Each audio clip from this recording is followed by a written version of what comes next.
Salam Bapak Ibu Saudara yang kekasih di dalam Tuhan kita Yesus Kristus. Kita kembali bersama-sama belajar melalui KKA tentang kebenaran firman Tuhan. Namun sebelumnya mari kita berdoa. Kami bersyukur dan berterima kasih Tuhan buat kebaikan dan kemurahan-Mu, karena pada saat ini kami boleh ada karena kebaikan dan kemurahan-Mu. Pada saat ini kami mau bersama-sama kembali belajar tentang kebenaran firman Tuhan melalui KKA. Biarlah Tuhan memampukan kami, memberi hikmat bagi kami, sehingga melalui pembelajaran kami saat ini boleh memberi kekuatan bagi kami dan rema bagi kehidupan kami hari lepas hari. Kami serahkan doa ini hanya di dalam nama Yesus Kristus Tuhan kami. Haleluya, amin. Bapak Ibu, Saudara yang kekasih di dalam Tuhan kita Yesus Kristus, kita masuk bagian 2, pelajaran ke-12 dengan tema Baptisan dan Perjamuan Makan Malam Tuhan. Ini terambil dari 4 nas Alkitab, yaitu Matius, Galatia, kemudian Matius lagi, dan 1 Korintus. Sebelum kita masuk ke pembelajaran lebih lanjut, ada pertanyaan yang mari kita sama-sama boleh jawab atau kita renungkan bersama-sama. Apa yang bisa membantu Anda mengingat peristiwa penting atau hal-hal penting yang perlu Anda lakukan? Sekali lagi, apa yang bisa membantu Anda mengingat peristiwa penting atau hal-hal penting yang perlu Anda lakukan? Kalau kita lihat ini ada 2 pertanyaan. Pertanyaan penting, untuk mengingat peristiwa, apa yang bisa kita lakukan? Berarti untuk mengingat berarti peristiwanya sudah pernah terjadi atau pernah kita alami, baik yang menyenangkan maupun yang menyedihkan. Pertanyaan yang kedua, hal penting yang perlu Anda lakukan, apa yang bisa membantu untuk mengingatnya? Jadi untuk mengingat peristiwa penting yang akan kita lakukan atau hal-hal penting yang akan kita lakukan, berarti belum terjadi, baru rencana. Kalau saya berdasarkan pengalaman saya, atau mungkin ada juga dari Bapak Ibu Saudara yang sama seperti pengalaman saya, membantu saya mengingat hal-hal penting yang perlu saya lakukan atau akan saya lakukan. Contohnya saya misalnya kalender. Kalender itu membantu saya mengingat hal-hal penting yang perlu saya lakukan ke depan. Nah, contoh misalnya hari ini tuh tanggal 1, saya punya rencana tanggal 3, berarti besok lusa. Nah, di angka 3 itu akan saya lingkari. Kemudian saya beri tanda tulisan di bawahnya misalnya Jember. Nah, itu boleh membantu mengingatkan saya bahwa tanggal 3 itu saya akan ke Jember.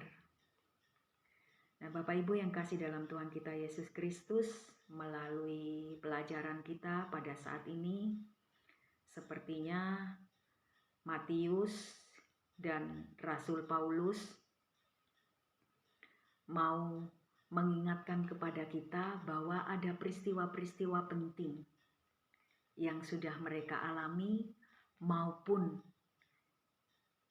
yang akan kita alami sebagai orang-orang percaya. Mari sama-sama kita lihat mengenai bacaan Alkitab yang berhubungan dengan tema kita pada saat ini. Yang pertama yaitu tentang, kita tahu Matius itu adalah salah satu dari 12 murid Tuhan Yesus yang menulis kitab pertama di Perjanjian Baru. Dan di sini dikatakan bahwa bagaimana Matius itu menceritakan kehidupan Yesus atau pengalaman pribadi Matius ketika bersama-sama dengan Yesus. Dan Matius juga menggunakan Perjanjian Lama untuk menunjukkan bahwa Yesus itu adalah Mesias yang dijanjikan, Raja yang terpilih. Nah, ini boleh mengingatkan kita. Jadi Matius ini mengingatkan kita bahwa Yesus itu benar-benar adalah Mesias yang dijanjikan atau Raja yang dipilih oleh Allah. Dan di sini dengan maksud bahwa Matius mengingatkan juga kepada kita bahwa pada masa depan kita menjadi bagian dari kerajaan Allah. Sehingga tidak ada lagi bedanya antara orang Yahudi maupun non-Yahudi, antara saya dan saudara, Bapak Ibu, saudara sekalian. Jadi kita semua sama. Rasul Paulus kita tahu banyak menulis surat-surat kepada jemaat-jemaat. Salah satunya adalah jemaat di Galatia dan jemaat di Korintus. Di situ Rasul Paulus menceritakan bagaimana tentang gereja mula-mula dan bagaimana gereja-gereja yang akan datang, termasuk bagaimana situasi gereja kita saat ini.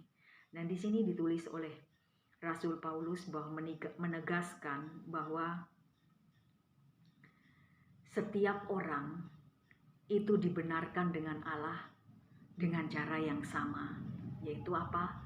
Melalui iman dan percaya kita kepada Kristus. Nah, ini juga bentuk bagaimana Rasul Paulus itu mengingatkan kepada kita. Walaupun di sini dikatakan kepada jemaat di Galatia dan di Korintus. Padahal sebenarnya secara tidak langsung ini juga bentuk pengingat bagi kita bahwa Rasul Paulus sudah jauh-jauh hari atau sejak dulu itu sudah mengingatkan kepada semua orang percaya bahwa kita akan dibenarkan dengan Allah dengan cara yang sama, yaitu ketika kita mau mengakui, mau menerima bahwa Yesus itu adalah Tuhan dan kita memiliki iman percaya kita kepada Kristus Yesus. Dan kemudian juga di dalam bacaan ini Rasul Paulus juga mau mengingatkan kita ada peristiwa penting yaitu Paskah.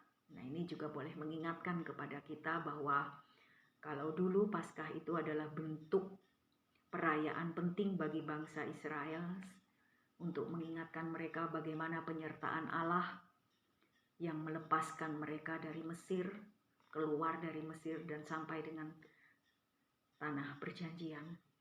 Nah, ini adalah bentuk peringatan bagi bangsa Israel. Begitu juga bagi kita, bahwa melalui peristiwa Paskah, ini ada sebuah peristiwa di mana Tuhan Yesus mengadakan perjamuan terakhir, makan malam terakhir bersama dengan murid-muridnya sebagai bentuk peringatan bahwa ketika dia mati di kayu salib, maka peringatan ini akan diteruskan sampai dengan pada saat ini, yaitu pada saat kita merayakan Paskah atau pada saat orang yang tidak sempurna.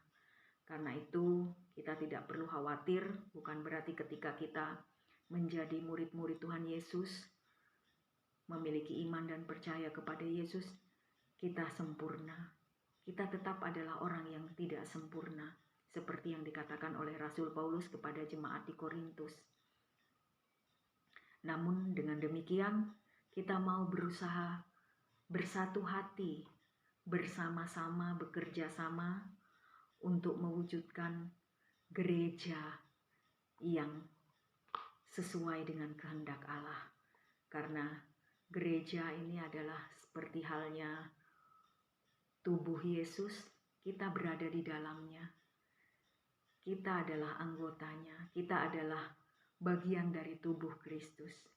Karena itu mari kita bersama-sama memiliki kesatuan hati, memiliki kesatuan visi dan misi sebagai jemaat di dalam tubuh Kristus. Bapak Ibu yang kekasih dalam Tuhan kita Yesus Kristus, mari kita masuk ke dalam pertanyaan. Ada 2 bagian, yaitu pertanyaan yang pertama dan sampai dengan nomor 5 itu terambil dari Matius 28 ayat 18 sampai dengan 20 dan Galatia 3 ayat 26 sampai dengan 29. Jadi nanti kita bisa membaca di sini ketika kita menjawab setiap pertanyaan yang ada di dalam materi pembelajaran kita.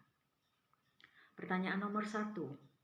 Apa yang Yesus minta untuk dilakukan oleh para pengikutnya? Apa yang Yesus minta yang dilakukan oleh para pengikutnya?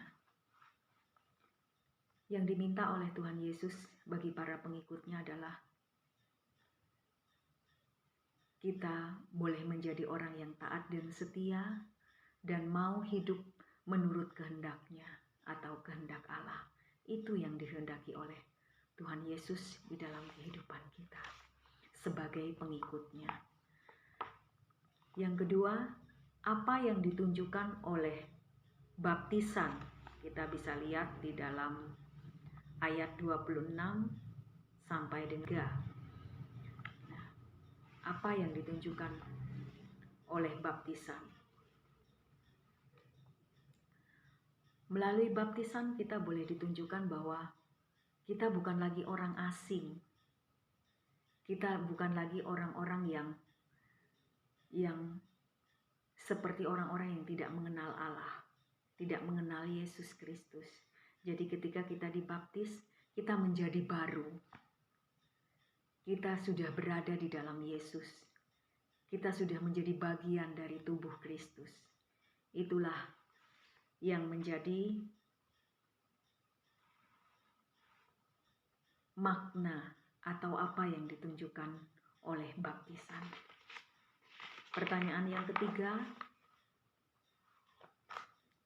apa arti penting dari baptisan dalam hidup orang-orang yang percaya? Ayat 28.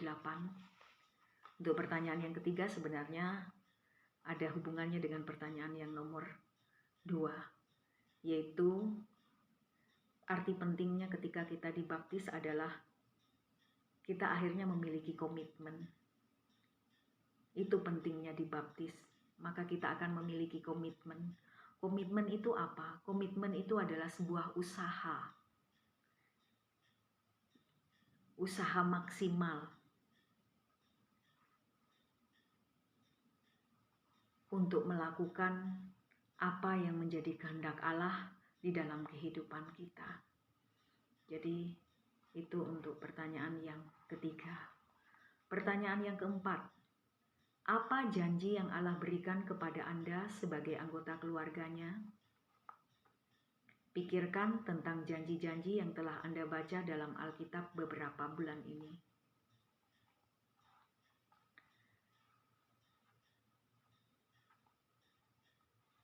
Sekali lagi, apa janji yang Allah berikan kepada Anda sebagai anggota keluarganya? Janji yang diberikan kepada Allah sekali lagi mohon maaf, janji yang diberikan Allah kepada kita, yaitu kita diberi peran dan tanggung jawab sesuai dengan talenta yang Tuhan percayakan kepada kita. Itu janji yang diberikan kepada kita. Dan setiap talenta atau peran dan tanggung jawab yang diberikan kita, Tuhan pasti akan memberi kemampuan bagi kita untuk melakukannya. Kemudian janji-janji apa yang bisa kita pikirkan? Kita Yesus Kristus memiliki pikiran janji-janji yang lain. Yang kelima, apa yang seharusnya Anda lakukan sebagai respon atas dua bagian firman yang telah kita baca?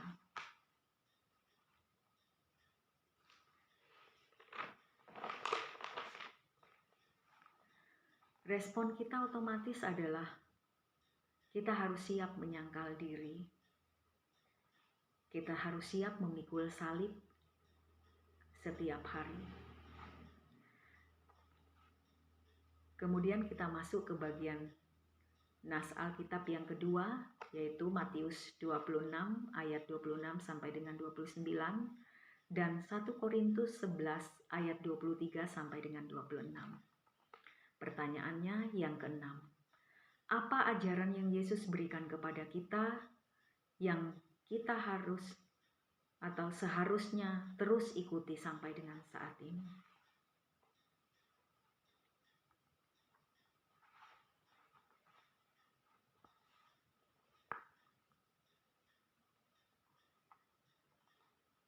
Pertanyaan nomor 6 ini jawabannya tentu saja adalah kita sekali lagi harus memegang komitmen untuk terus berusaha melakukan apa yang Tuhan kehendaki dalam kehidupan kita, seperti yang Tuhan Yesus lakukan terlebih dahulu bagi kehidupan kita. Tuhan Yesus adalah sosok yang setia, sosok yang patuh kepada Allah, yang taat, mau melakukan apa yang menjadi kehendak Allah. Begitupun dengan kita. Jadi, ajaran yang Tuhan berikan kepada kita yang harus atau seharusnya terus diikuti sampai dengan hari ini, ya mari kita boleh terus belajar taat dan setia sesuai dengan apa yang dikehendaki Yesus Kristus di dalam kehidupan kita. Pertanyaan yang ketujuh, mengapa sangat penting bagi kita untuk tetap mengikuti ajaran Yesus? Tentu saja sangat penting, karena kita tahu Yesus itu adalah gambaran Allah sendiri. Dan kita adalah gambaran Yesus. Walaupun kita bukan manusia yang sempurna. Yang kedelapan, apa yang kita peringati saat kita membagi roti dan cawan? Apa yang sedang kita beritakan kepada orang lain?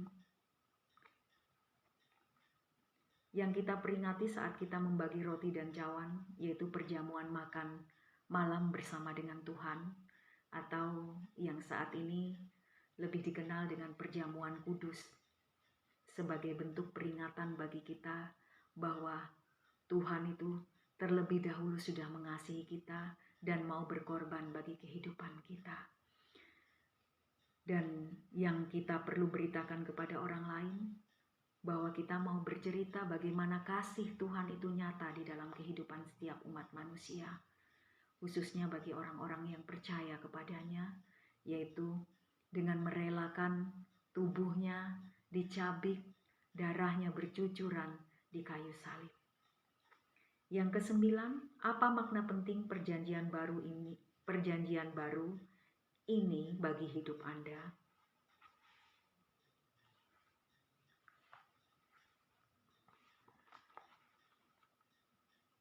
Yaitu sebuah ajakan untuk kita bisa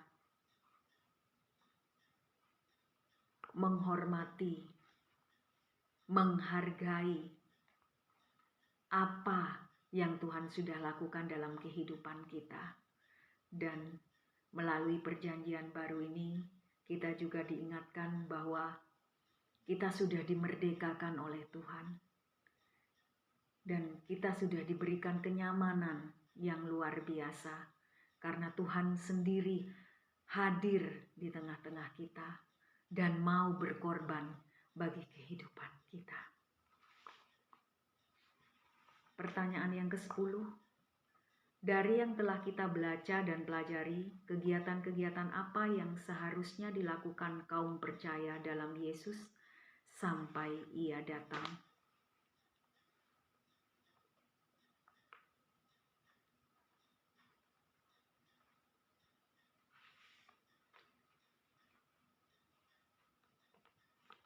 Tentu saja banyak hal yang bisa kita lakukan, atau kegiatan-kegiatan apa yang kita lakukan selaku orang yang percaya, selaku orang yang memiliki iman kepada Yesus Kristus sampai Ia datang kembali ke dunia ini, yaitu salah satunya kita mau atau bersedia melayani Dia, melayani Dia baik secara langsung ketika kita berjemaat di gereja, maupun ketika kita melayani di luar gereja, ketika kita berada di tengah-tengah masyarakat, atau ketika kita berada di keluarga kita, di dalam keluarga kita mau melayani sesama kita dengan penuh kasih.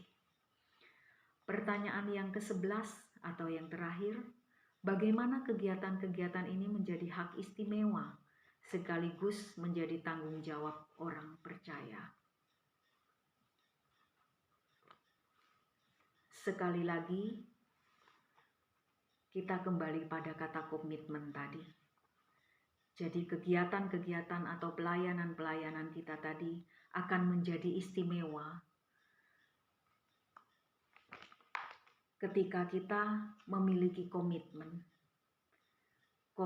kepada Yesus bahwa kita tetap terus mau belajar, taat dan setia, dan mau melakukan apa yang menjadi kehendaknya di dalam kehidupan kita. Nah, ini adalah tugas dan tanggung jawab kita sebagai orang percaya. Demikianlah Bapak Ibu yang kekasih di dalam Tuhan kita Yesus Kristus, bentuk pembelajaran kita pada malam hari ini dari pembelajaran yang ke-12. Biarlah apa yang boleh kita sama-sama pelajari pada saat ini boleh memberi kekuatan bagi kita, boleh memberi hikmat bagi kita di dalam menjalani kehidupan kita, bahwa ada banyak peringatan-peringatan yang Tuhan sudah nyatakan sebelumnya di dalam kehidupan kita, dan yang sudah Tuhan gambarkan melalui para nabi dan para rasul-rasulnya di dalam Alkitab, yang boleh mengingatkan kepada kita bahwa banyak peristiwa penting yang Tuhan Allah sudah lakukan bagi kehidupan umat manusia, terutama bagi orang-orang percaya, seperti halnya saya dan saudara. Mari kita akhiri pelajaran kita pada malam hari ini dengan berdoa. Bapa di sorga, kami bersyukur dan berterima kasih karena kebaikan dan kemurahan-Mu dalam hidup kami. Karena pada saat ini kami boleh belajar akan kebenaran firman-Mu. Ampunilah Tuhan jika di dalam kami belajar pada saat ini Tuhan ada terselip dosa, ada terselip hal yang tidak Engkau kehendaki. Ampuni